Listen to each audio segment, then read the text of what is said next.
आपण पाहत आहात जीसस इंडिया टीव्ही, चॅनल जे देवाकडून आहे, चॅनल जे स्वार्थ गाजवतं, चॅनल जे लोकांचे जीवन परिवर्तन करतं. पाहत रहा, लाईक करा, शेअर करा आणि सबस्क्राईब करा. या सेवा कार्याला अजून वाढवण्यासाठी तुम्ही हातभार लावू शकता व आम्हाला तुमची आर्थिक मदत करू शकता. ऑनलाईन पेमेंटसाठी खाली दिलेल्या QR कोडला स्कॅन करून आपलं दान देऊ शकता. फार मोठे चमत्कार केलेले आहेत. जेव्हा जेव्हा आम्ही त्याला हाक मारतो तेव्हा तेव्हा तो आम्हाला उत्तर देतो, असं लिहिले पवित्र शास्त्रामध्ये. तू हाक मार म्हणजे मी तुला उत्तर देईल. आणि असं होत नाही की देवाचा आम्ही धावा केला आणि देवाने आमच्याकडे दुर्लक्ष केलं, आमची मदत, आमचं सहाय्य करण्याचं त्याने टाळलं, असं कधीच होत नाही. आणि म्हणून लक्षात ठेवा, वधस्तंभावरचा ख्रिस्त जो आहे, असं पौल म्हणतो की ते मला भूषण आहे, तो माझ्यासाठी जगण्याचा एक स्रोत आहे, जगण्याचा मार्ग आहे. जो पौल ख्रिस्ताला नाकारणारा, ज्याने ख्रिस्तावर प्रेम केलं, ज्यानं ख्रिस्तावरती विश्वास ठेवला, अशा लोकांना तुरुंगामध्ये डांबणारा पौल, पण जेव्हा ख्रिस्ताची ओळख त्याला झाली त्याच तो म्हणतो, मला ख्रिस्ताच्या प्रीतीपासून कोण विभक्त करेल. असं काय घडलं की या पौलाला या ख्रिस्तावरती एवढं प्रेम करावेशी वाटलं. जो अंतःकरणापासून ख्रिस्ताचा द्वेष मत्सर करणारा पौल आता ख्रिस्ताच्या प्रेमामध्ये पडलेला आहे. पौलानं आजपर्यंत धर्मशास्त्र शिकला, धर्मशास्त्रानं त्याला कठोर बनवलं, परंतु ज्या ख्रिस्तानं त्याच्या अंतःकरणामध्ये प्रवेश केला तेव्हापासून पौलाच्या अंतःकरणामध्ये प्रीतीने प्रवेश केला. येशू म्हटलं नाही का, देव प्रीती आहे. म्हणजे इतका कट्टर असणारा पौल की ज्याच्यामध्ये देवासाठी जगावं ही प्रेरणा होती, परंतु त्याच्यामध्ये देव नव्हता. धर्मशास्त्र अंतःकरणामध्ये असणं आणि देव असणं या दोन वेगळ्या गोष्टी आहेत. असं लिहिले, बहुत धर्मप्रठन देहाला शिनवतं, परंतु जेव्हा येशूची ओळख होती ना, त्या दिवसापासून आमचा विश्वास मजबूत होतो. म्हणून असं म्हटलं, त्याला जगामध्ये पाठवलं पण जगानं त्याला ओळखलं नाही. जगामध्ये प्रकाश आला होता, परंतु लोकांनी अंधकाराची आवड धरली. समस्या लोकांमध्ये, समस्या देवामध्ये नाही. आणि आज एक साक्ष आम्ही ऐकणार आहोत. नाशिकवरून एक बहीण, पुढे या तुम्ही, पुढे या. नाशिकवरून त्या आपल्यामध्ये आलेल्या आहेत, परंतु येता येताच देवाने कसा त्यांच्या जीवनामध्ये चमत्कार केला, कसं देव आमचा जिवंत आहे, त्यांची साक्ष आम्ही ऐकणार आहोत.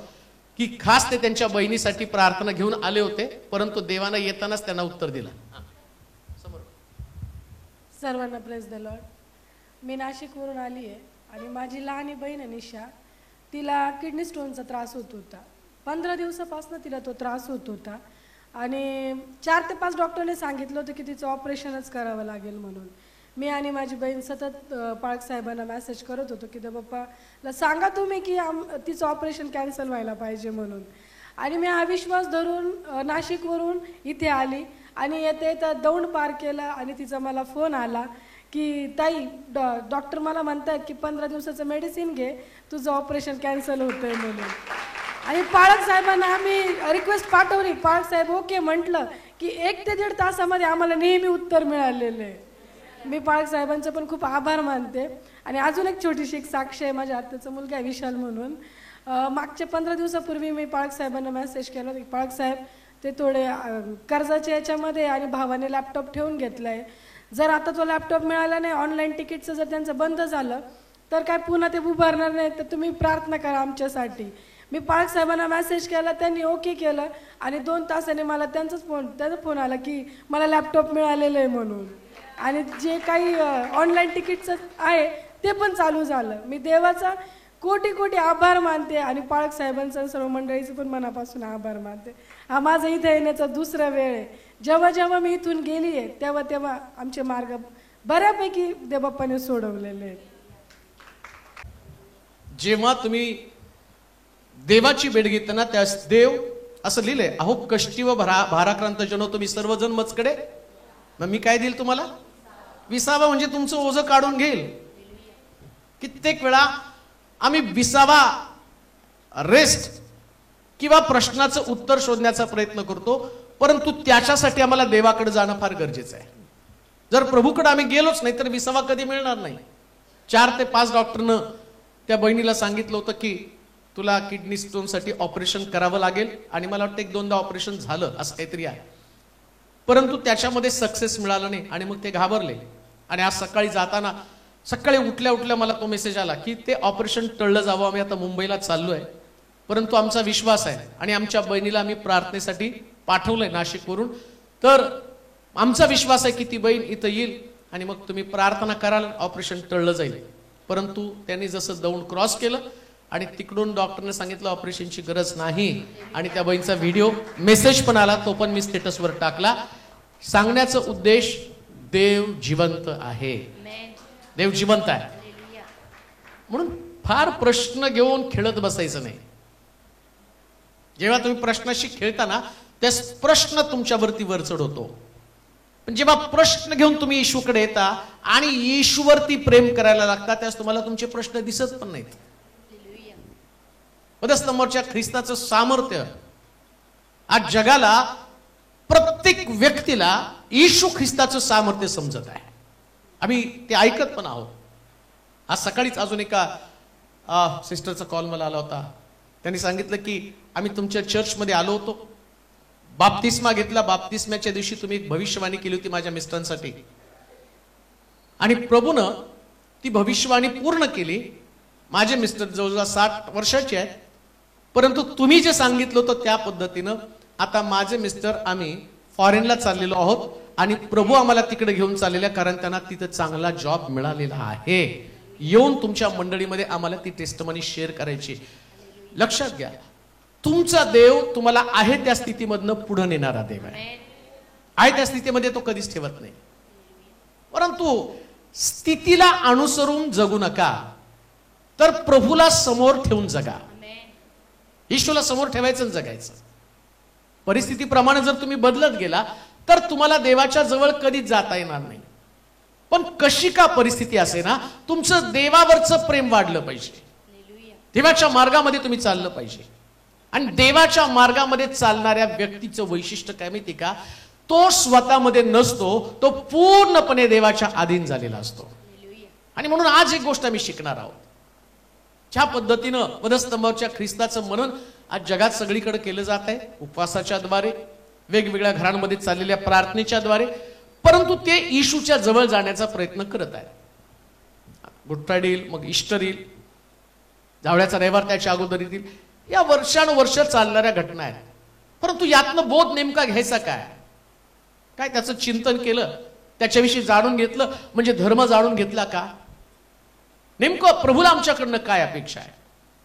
जसं येशू ख्रिस्त वधस्तंभावरती गेल्यावर या वधस्तंभावरच्या ख्रिस्ताकडं लोकांनी पाहिलं, परंतु पाहिल्यानंतर असं लिहिलंय पवित्र शास्त्रामध्ये, त्या स्त्रियांनी आपले ऊर बडवून घेतले, त्या रडत रडत येशूच्या मागे चालू लागल्या.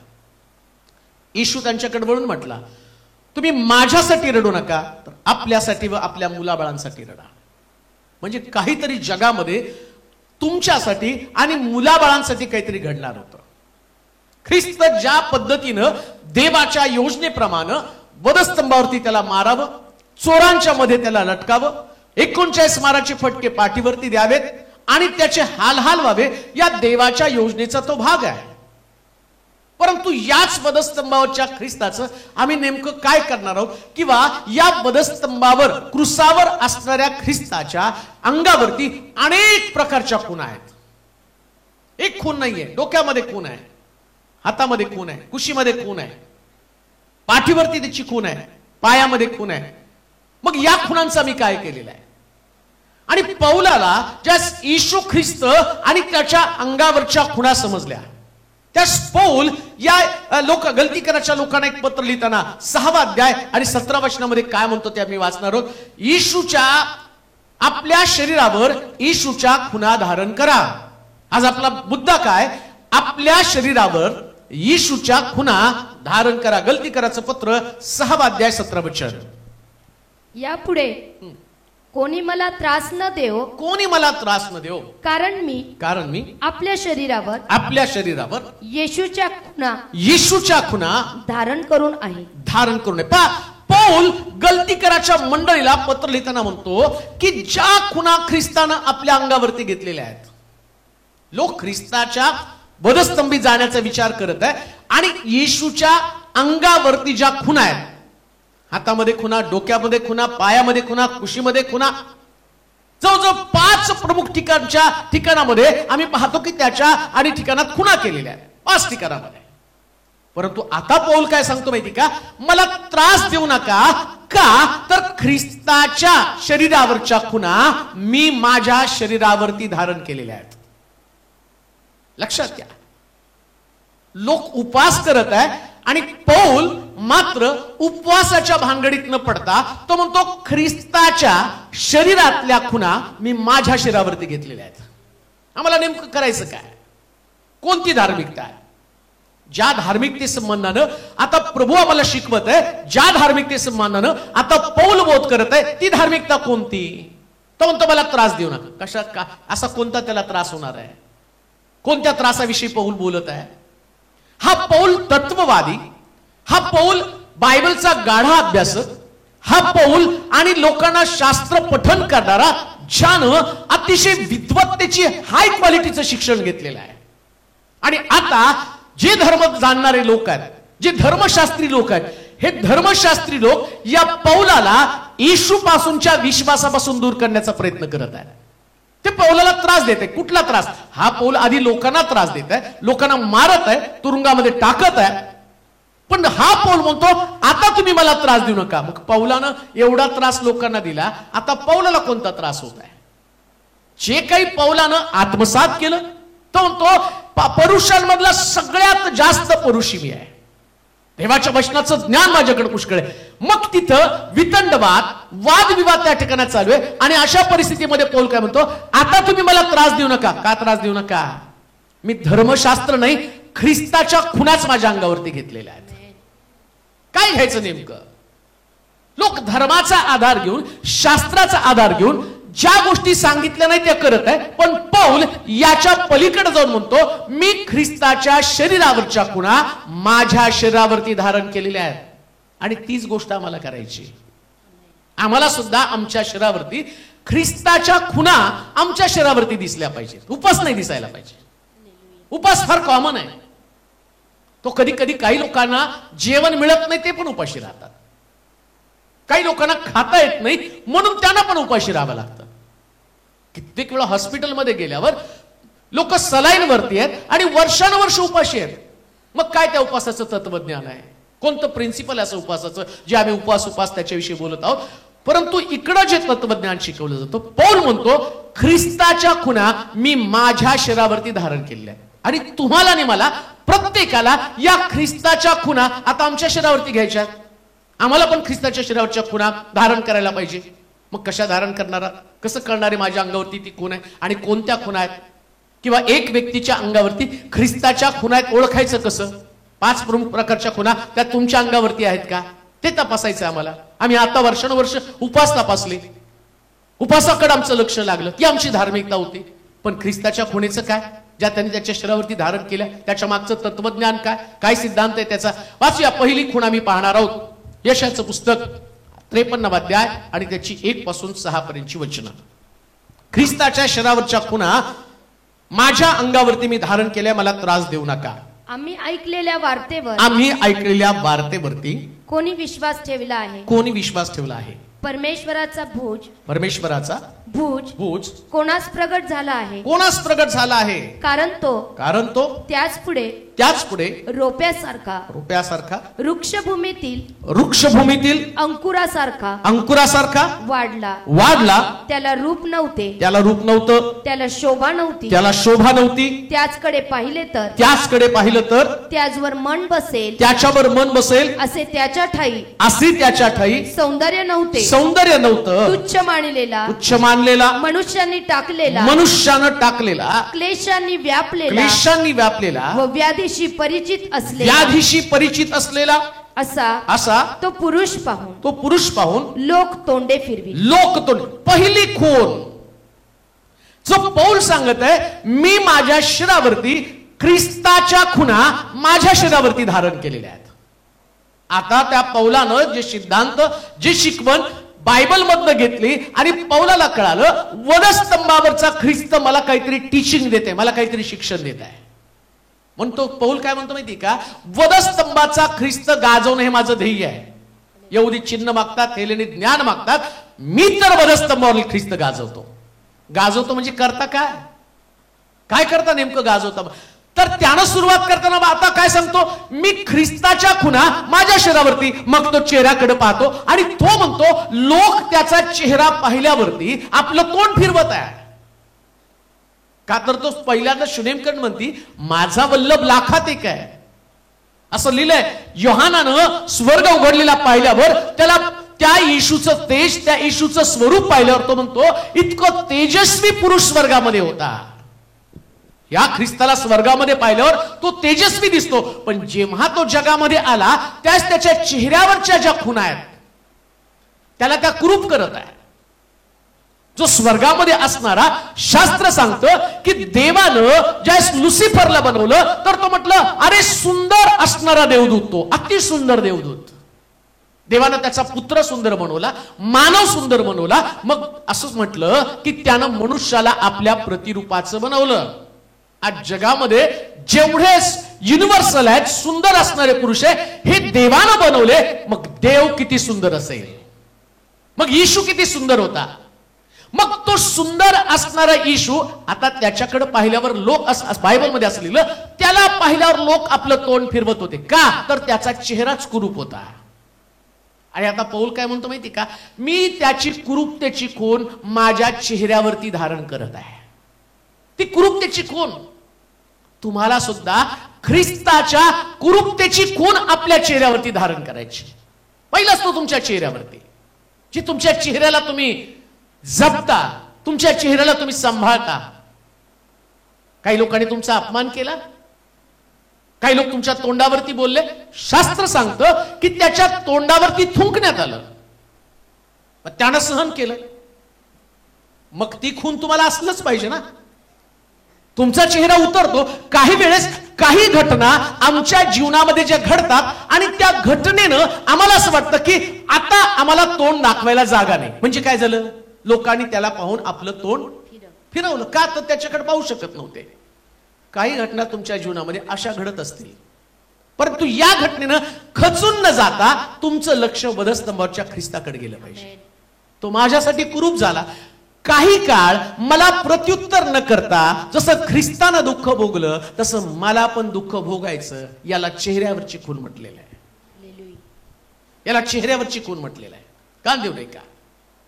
एक बिलिव्हर्स, एक विश्वासणारा या नात्यानं कधी पण अपेक्षा करू नका की लोकांनी तुमच्या तोंडावर तुमची स्तुती करावी, तुम्हाला चांगलं बोलावं. मला वाटतं मत्त्याचं शुभवर्तमान 5वा अध्याय 10 ते 12 वचन वाचेल म्हणजे तुम्हाला समजेल काय अपेक्षित आहे. जे पौल आम्हाला शिक्षण देतो की तो म्हटला त्यानं आपल्या शरीरावरती ख्रिस्ताच्या खुणा धारण केलेल्या आहेत.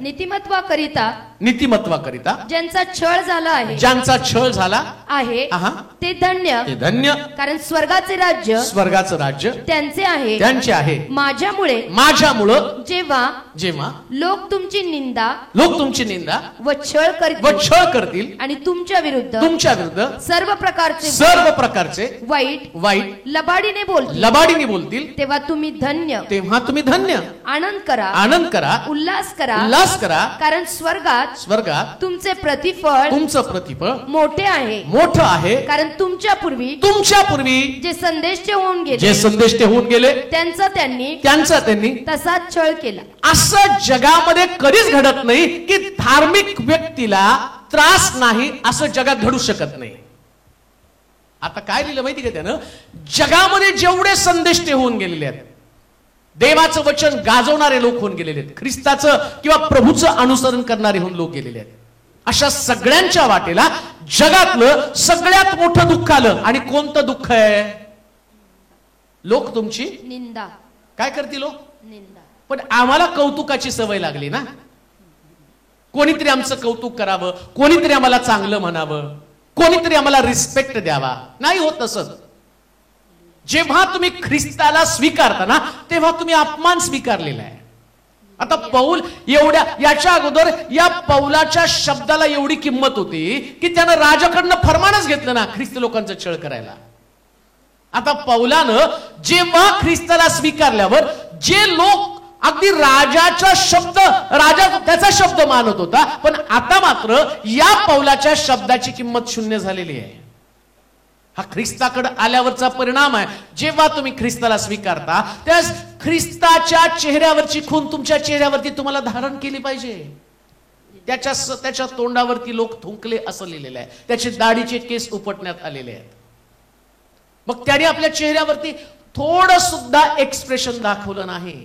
आणि हीच गोष्ट आत्मिक जीवनामध्ये तुम्हाला करायची.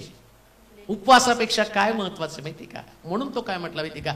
ज्या वेळेस तू उपवास करतो आतल्या खोलीमध्ये जा, आपला चेहरा धू. का धू म्हटलं त्यानं? अपमानामुळं, कदाचित निंदेमुळं, कदाचित लबाडीने कोणीतरी वाईट बोलल्यामुळं तुझा चेहरा उतरून गेलेला आहे. आणि तो चेहरा आणि उपवास हे कुठंच मॅच होत नाही. नीतिमत्व ज्याला तुम्ही म्हणता तो नीतिमत्व करता छळ आहे. आणि नीतिमत्व आम्ही उपवासाचं धरतो.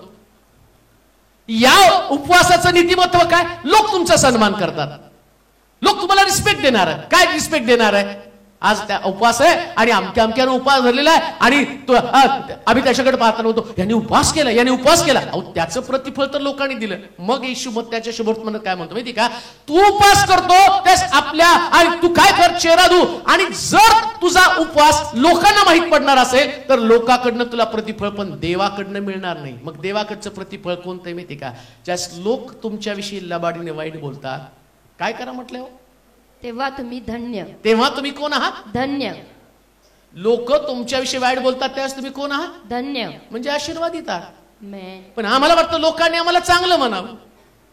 मग ख्रिस्ताच्या चेहऱ्यावरची खून तुमच्या चेहऱ्यावर नाही. तुमचा चेहरा म्लान झाला, दुःखी झाला, कष्टी झाला. पौल म्हणतो माझ्या चेहऱ्यावर ख्रिस्ताची खून आहे, एवढा माझा अपमान केला पण मी त्या ठिकाणी दुःखी नाही. मी गाणं गायला आता, सर्वदा प्रभूमध्ये आनंद करा. गाण्यामध्ये नाचणं गाणं सोपं आहे, पण चेहऱ्यावरती अपमानानंतर सुद्धा तेज दाखवणं हेच देवाच्या लोकांचं वैशिष्ट्य. आणि तीच खून आमच्या चेहऱ्यावरती असते. दुःख दिसायचंच नाही. कधी दुःखी होऊ नका. जर तुम्ही दुःखी झाला तर तिकडं तुमच्या चेहऱ्यावरचं तेज निघून गेलं. म्हणून येशू ख्रिस्त वधस्तंभावर असताना एवढं त्याला टॉर्चर केलं पण एका शब्दानं त्यानं प्रत्युत्तर केलं नाही. आता पौल म्हणतो त्याच खुणा मी माझ्या चेहऱ्यावर धारण केली. मग पौल म्हणतो मला त्रास देऊ नका, मला त्रास देऊ नका. याचा अर्थ तुम्हाला जगामध्ये आहात, तुम्ही जोपर्यंत जगामध्ये आहात तोपर्यंत जगात तुम्हाला त्रास आहेच. आणि त्रास जर व्हायला नको ना, देवाचा मार्ग सोडा. एकदम सोपं आहे. तुम्हाला देव पण पाहिजे, त्रास पण नको. म्हणजे काय नाही, मग आमच्या हार्टमध्ये 4 ब्लॉक झाले, मग बायपास करा ना. नाही बायपास नको, मग मरा. ब्लॉक तर काढायला पाहिजे, त्याच्यासाठी छाती फोडायला पाहिजे, हृदय आणि तुमचं बघायला पाहिजे, कुठं ब्लॉक आहे ते बघायला पाहिजे. बायपास तर करावी लागेल ना. विश्वासणाऱ्यांची बायपास आहे. कोणतं? जेव्हा लोक तुमच्याविषयी लबाडीने बोलतात त्यास ते बायपास होत असतं. शास्त्र काय सांगतं? याच्यानंतर तुम्हाला जीवन आहे. आमेन. पौलानं सांगितलं तुम्ही मला त्रास देऊ नका. पौल थोडासा इमोशनल झाला. किती त्रास सहन करायचा, किती. लक्षात ठेवा, जोपर्यंत जगामध्ये लोक आहेत तोपर्यंत त्रास आहे. स्वर्गामध्ये गेल्यावर हेडमास्तर आहे. तिथं सगळ्याला गप्प बसावं. आता देव इथं नाही, त्याच्यामुळे सगळ्यांचा गोंधळ चाललाय. कुणाला कसं पाहिजे. मला आपण परवा प्रोग्रामला गेल्यावर म्हटले तुम्ही कार नाही यायला पाहिजे, तुम्ही गाडीने कशाला आला. मी म्हटलं विद्यार्थी घेऊन आलो ना. मी गाडीत बसलो की विद्यार्थी शांत बसतात. म्हणजे मी सगळे विद्यार्थी घेऊन आलो, मी हेडमास्टर आहे म्हटलं. पण मी म्हटलं नाही, तुमचा एक विद्यार्थी तिथं गडबड करत. कुठं गडबड करत आहे? तिथं बसलाय गडबड. म्हटलं माझा फोटो नेऊन दाखवा त्याला. तो विद्यार्थी शांत बसेल. सांगण्याचं तात्पर्य, जेव्हा स्वर्गामध्ये तुम्ही जाताना तेव्हा तुमचा देव तिथं आहे. मग त्या ठिकाणामध्ये त्रास देणारी एकही व्यक्ती नसती का? त्रास देणारी नरकात असते. पृथ्वी तलावर आहात ना तोपर्यंत जग आहे आणि जगामध्ये गोंधळ आहे आणि जगामध्ये अशा प्रकारचे लोक तुम्हाला सापडणारच आहे. पण चेहऱ्यावरती खुणा धारण करा ना. हालेलुया. काय खुणा धारण केल्या? परत वाचा यशाचं पुस्तक 53 अध्याय. त्याला रूप नव्हते, त्याला रूप हा नव्हते, रूप नव्हतं, त्याला शोभा नव्हती, शोभा नव्हती. त्याचकडे पाहिले तर त्याच्याकडे पाहिलं तर त्याचवर मन बसेल, मन बसेल. असे त्याच्या कधी कधी तुम्ही अशा प्रकारचे लोक म्हणाल की तुमचा चेहरा कुणालाच पसंत नसणार आहे. आमेन म्हणाल का? आमेन. सगळ्यात तुमचं चेहरा पाहिलं की लोकांचं डोकं फिरेल. आणि प्रॉब्लेम काय माहिती का? ज्या लोकांना आपला चेहरा पसंत नसतो तेव्हाच आम्ही दुःखी होतो. पण एक गोष्ट ध्यानात ठेवा, तुमचा चेहरा लोकांना पसंत नसेल, आमेन. पण ज्यानं तुम्हाला जन्माला घातलं तो देव तुमच्यासाठी स्वर्गामध्ये उत्तमातलं उत्तम स्थान, जे ख्रिस्ताला लोकांनी नाकारलं, पण एक दिवशी ख्रिस्त कबरेतनं बाहेर आल्यावर असं लिहिलंय, ज्यास तो ढगावरती बसून येईल त्यास प्रत्येक डोळा त्याला पाहिल. हालेलुया. ज्या डोळ्यानं त्याला पाहण्याची इच्छा व्यक्तच केली नाही, परंतु ढगावरती बसून ख्रिस्त आल्यावर आता प्रत्येक डोळा त्याला पाहणार आहे. हालेलुया. तोपर्यंत चेहऱ्यावरती खुणा असू द्या. आमेन. मी तर म्हणतो कधी कधी अपमान पण एन्जॉय करावा लागतो. हालेलुया. हालेलुया. हालेलुया. अपमान पण एन्जॉय करता आला पाहिजे. आम्ही काय होतो माहिती का? बरेच लोक अपमान झाल्यावर त्यांच्यासमोर अपमान झाला सुसाईड करा. नाही, येशू ख्रिस्त वधस्तंभावरती त्याचा अपमान सुद्धा एन्जॉय करत आहे. हालेलुया. शास्त्र सांगतं लोकांनी त्याला पाहून तोंड फिरवलं. तुमच्या जीवनामध्ये याच प्रकारचा प्रसंग त्याची तुम्ही आणि त्याला तुम्ही सामोरं जाता, परंतु त्याच्यासाठी जीवन संपवणं नाही तर ती खून घेऊन जगायचं. का? एक दिवशी जे चेहरे तुम्हाला पाहून चेहरे फिरवत असतील, एक दिवस येईल ते चेहरे तुमच्या चेहऱ्यासमोर खाली मान घालून थांबतील का?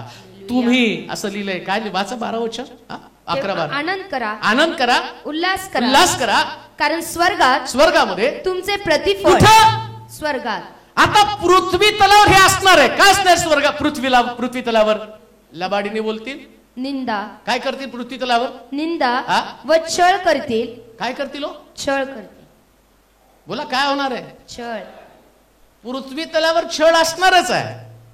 एक दोन गोष्टी कराव्या लागतील जर तुमचा छळ बंद व्हायला पाहिजे ना. बरेच लोक मला फोन करताना सांगतात, बाळक साहेब हा छळ थांबावा. एकच, जग सोडून जावं. ना सिंह मारणार आहे, ना गुहेत टाकणारा राजा मारणार आहे, ना तुमच्या भोवती जमलेले लोक ते पण मारणार आहे. तुम्हाला आतमध्ये पडावं लागेल, परंतु देव सिंहाची तोंड बंद करणार आहे. ही गोष्ट द्यायला चेहऱ्यावरती खून धारण करा. लोकांचा विचार करू नका. जगण्यासाठी लोकांच्या चेहऱ्याकडे पाहण्याच्या ऐवजी ख्रिस्ताच्या चेहऱ्याकडे पहा, आणि लोक तुमच्या चेहऱ्याकडे पाहतील त्यास तुमच्या चेहऱ्यावरती त्याच खुणा दिसल्या पाहिजे. कोणत्या? तुम्ही अपमानित झालेला आहात, तुमच्याशी लोकांनी लबाडीनं वाईट बोललेलं आहे. आणि शास्त्र सांगतं याचं प्रतिफळ तुम्हाला स्वर्गामध्ये. पहिली खून त्या ठिकाणामध्ये सांगितलं की आणि तुमच्या चेहऱ्यावर कुरूप झालेला आहे, आणि म्हणून ही कुरूपतेची खून चेहऱ्यावर असणं म्हणजे सहनशील दिसणं. ज्याच्यामध्ये सहनशीलता आहे बरं का. अतिशय सोप्या भाषेत मी तुम्हाला सांगेन, ज्याच्या चेहऱ्याचा रंग झटक्यात उडतो ना त्याच्या चेहऱ्यावर खून नाही. कधी कधी लगेच रिॲक्ट होतात. हाला डोळे मोठे, लाल लाल गाल, एवढं रिॲक्ट होतो, एवढं रिॲक्ट होतो. आणि पौल म्हणतो मी माझ्या चेहऱ्यावर ख्रिस्ताची खून धारण. रिॲक्ट होऊ नका. देवाच्या लोकांमध्ये रिॲक्शन नसली पाहिजे, ऍक्शन असली पाहिजे. ऍक्शन काय? एवढं सगळं होत असताना ख्रिस्ताचे ऍक्शन एकच आहे, हे बाप्पा यांना क्षमा कर. रिॲक्ट होऊ नका. रिॲक्ट झाला तर तुम्हाला देवाचं वचन समजलंच नाही. देवाचं वचन समजायला पाहिजे तर चेहऱ्यावरती ती खून असली पाहिजे. कोणती खून? तो सहन करा. वाचा ते वचन परत, 12 वचन. त्याला रूप नव्हते, याच्यामध्ये आम्ही ऐकलेल्या वार्तेवर मत्तई 5 नीतिमत्वामुळे नीतिमत्वामुळे ज्यांचा छळ झाला आहे हा, लक्षात ठेवा, छळ कशामुळे व्हायला पाहिजे? नीतिमत्व. चुकांमुळे नको. हालेलुया. नाही तर चुकांमुळे छळ झाला, नीतिमत्वामुळे झाला. नीतिमत्व नाही. चुकांमुळे होणाऱ्या छळाला प्रतिफळ, जो चुका करतो त्याला दंड होणारच आहे.